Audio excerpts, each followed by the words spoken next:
there's absolutely a disconnect between sort of the political non-treatment of race in France and the everyday realities of people who not just experience racism, but who use racial categories informally or formally as sort of that social reality of race compared to the mythology of color blindness, which really obscures that social reality. So there's certainly a disconnect.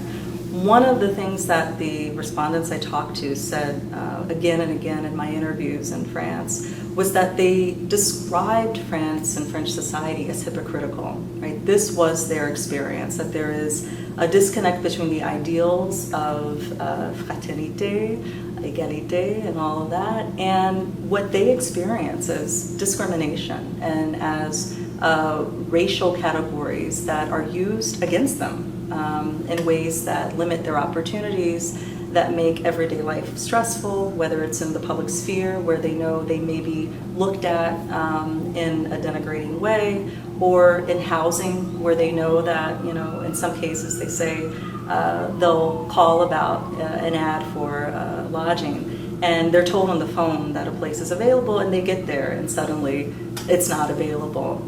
Some of my respondents who are interracially partnered, they have a white spouse, they will use their partner in those cases. So they go and they're told that the apartment's no longer available. Their white husband or wife calls and suddenly it's available again. And so what we have in France is an official mythology of color blindness that cannot deal with the social realities of racism. In the US, what you have is less of that mythology. It still exists, particularly among conservatives in the US, the idea that it is un-American to sort of buy into a racial identity or to be racially divisive, the idea that we have moved beyond race. These kinds of ideas are prevalent on the right in the United States, also prevalent among youth who increasingly are growing up in an environment that is further and further away from the struggles of the civil rights movement. So there are pockets of ideologies of colorblindness in the United States, but it doesn't hold that same sort of sway as it does in France, in part because the history of American racism has been widely publicized, not just sort of in film and media, but also in the educational system. There's a way in which one cannot pretend that slavery didn't happen in the United States. There's a way in which one cannot pretend that racial categories haven't been with us in the United States from our founding. Whereas with France, it was always something, sort of this racialized way of treating people. Was something that happened far away. That was the perception. It was something that happened in the colonies. It was something that happened in Africa. It was something that happened in the Caribbean. But the idea that on the French territory itself, that one, you know, sort of, if you were a slave in Martinique, suddenly you became a free citizen in France, that mythology is something that Sue Peabody, a historian, has written about. The idea that there are no slaves in France, or the idea that there is no racism in France. That mythology, in part, has been bolstered by the geographic distance between the mainland and its colonies. And that distance just doesn't exist in the United States because, well, you look around, slavery happened right here. And we're in New York today. We had slavery in New York as well. It's not something that was just in the South.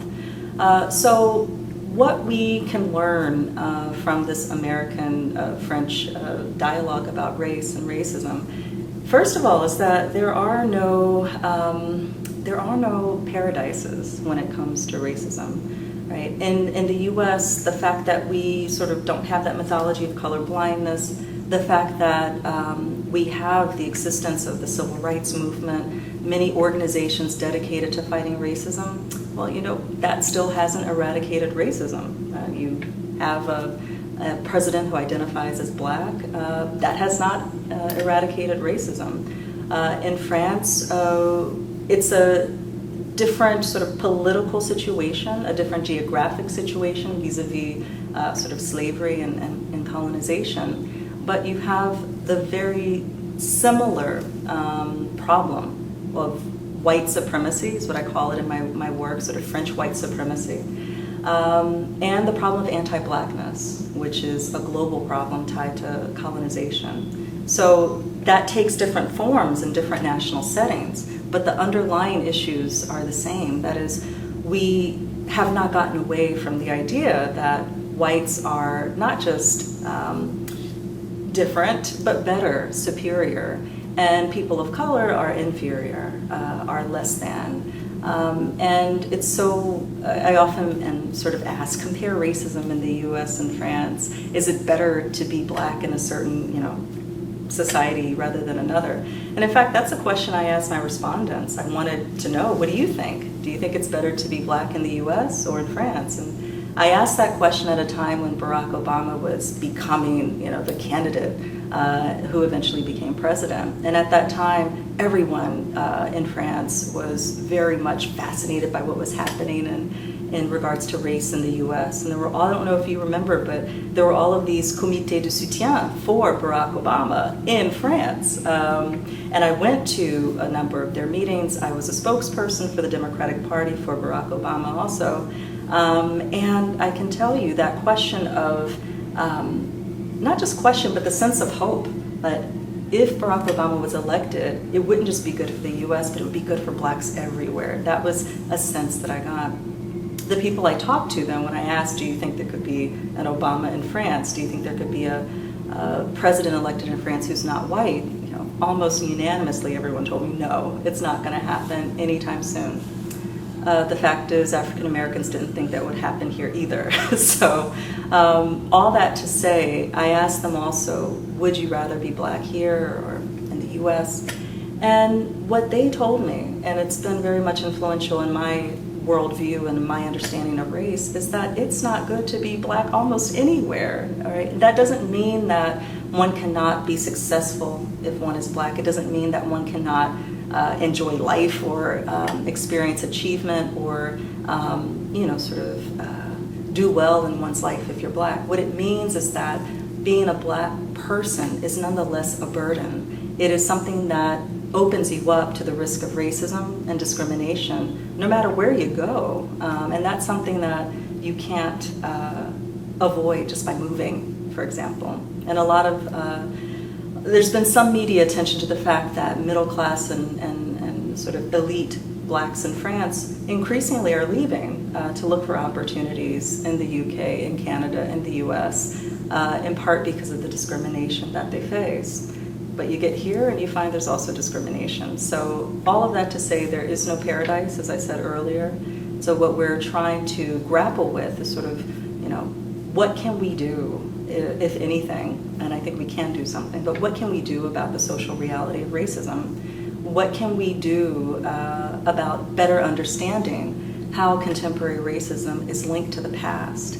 And how can we do all of this stuff knowing that it's very uncomfortable? Like, these are not comfortable conversations to have. I teach my students at Stony Brook about race and racism, and no matter what their background is, they all say that it's very uncomfortable. It doesn't matter if you identify as white or Black, whether you're an immigrant, whether you were born here. No one sort of comes out the womb wanting to talk about racism. There are lots of feelings of shame and guilt, anger, sadness, and confusion, frankly, that my students say that they feel when confronted with the history and present-day realities of racism. It's not easy. So, I try with my students and also with others who are interested in these topics to be very clear that if you care about racism, if you care about being an anti-racist, you have to be willing to have some very uncomfortable conversations and also willing to feel things about your country, about your ethnic and racial groups, about other people's ethnic and racial groups that will make you uncomfortable.